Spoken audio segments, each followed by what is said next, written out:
समय का सदुपयोग। समय का सदुपयोग जो करता है उसी व्यक्ति को समय के साथ अच्छे परिणाम मिलते हैं। ऐसा ही हुआ जब सोनू और वानी के एनुअल एग्जाम्स आने वाले थे। अरे अब तक पढ़ रही हो, चलो खाना खाते हैं। बस थोड़ा सा प्रोजेक्ट बचा है, नहीं किया तो टीचर डांटेंगी। और अगले वीक से एग्जाम्स भी तो शुरू हो रहे हैं। वानी बहुत ही मेहनती और समय का सदुपयोग करने वाली बच्ची थी, जबकि उसका भाई सोनू बहुत ही लापरवाह और शैतान बच्चा था। हर काम कल पर टालता था। तुम्हारा प्रोजेक्ट हो गया? अभी से प्रोजेक्ट? वो तो 6th पीरियड में देना है। अभी भी 2 पीरियड बचे हैं। मैं झट से कर लूंगा। अब जल्दी आओ, भूख लगी है और खेलना भी है। अरे सुनो, रुको, नहीं करोगे तो टीचर डांटेंगी। सोनू और वानी के मम्मी पापा हमेशा सोनू को वानी का उदाहरण देकर समझाते थे।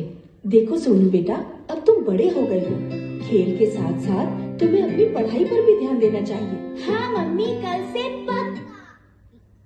सोनू, समय का सदुपयोग करना अपनी बहन से सीखो। देखो, समय से पढ़ती है, समय से खेलती है, आज का काम कल पर कभी नहीं टालती। आप देखना, मैं भी कल से पक्का ऐसा ही करूँगा। अभी जाओ खेलने प्लीज। सोनू की लापरवाही दिन पर दिन बढ़ती ही जा रही थी और आखिरकार एग्जाम्स के दिन भी नजदीक आ ही गए। सोनू वानी की परीक्षा में अब केवल 2 दिन बाकी थे। बच्चों, अगले सोमवार से तो तुम दोनों की परीक्षाएं शुरू हो रही है ना? खूब मन लगाकर पढ़ो और अच्छे से परीक्षा दो। सोनू, मुझे तुम्हारी बहुत चिंता हो रही है बेटा। तुम हमेशा आज का काम कल पर टाल देते हो। पढ़ाई कल पर नहीं टालना। वानी की तरह सभी पाठ समय से पढ़ लेना, ठीक है? अरे पापा, परीक्षा में अभी पूरे 2 दिन बाकी है। मैं झट से पढ़ लूंगा सब कुछ। अभी तो मैं खेलने जा रहा हूँ। जब तक खेलूंगा नहीं, तब तक पढ़ाई भी समझ नहीं आएगी।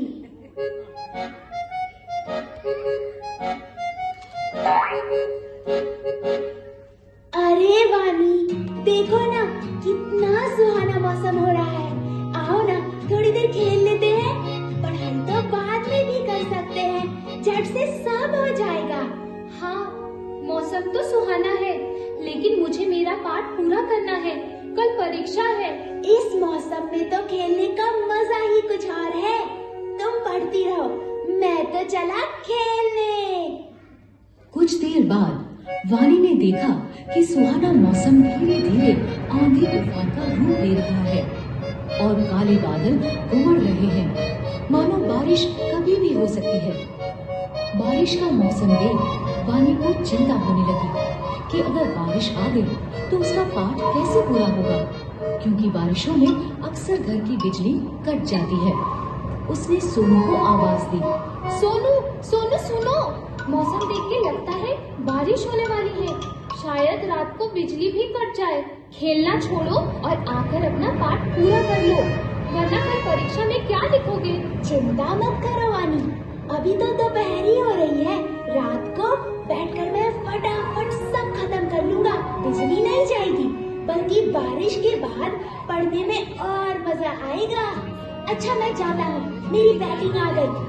सोनू देर शाम तक खेलता ही रहा, लेकिन उसकी चिंता तब बढ़ी जब अचानक से बारिश शुरू हो गई। सोनू बुरी तरह घबरा गया और घर लौटा, जहां आकर उसने देखा घर पर ही नहीं बल्कि पूरे गांव में बिजली नहीं है। ये देखकर सोनू जोर जोर से रोने लगा। कल परीक्षा में मेरा क्या होगा? मैंने तो एक पाठ भी नहीं पढ़ा और अब तो बिजली भी नहीं है। मैं तो फेल हो जाऊंगा। मैंने कहा था ना, अपना पाठ समय से पढ़ लो। मैंने तुम्हें 1 हफ्ते पहले ही कह दिया था कि समय पर पढ़ाई कर लेना, लेकिन तुम्हें कभी कुछ समझ में नहीं आता। अब भोगो। सॉरी पापा, अब मैं क्या करूं? काश मैंने सही समय पर ही अपने पाठ पढ़ लिए होते। उसे समझ आ गया था कि उसकी लापरवाही के कारण उसके पास अब पढ़ने का समय बचा ही नहीं। रोने से अब कुछ नहीं होगा।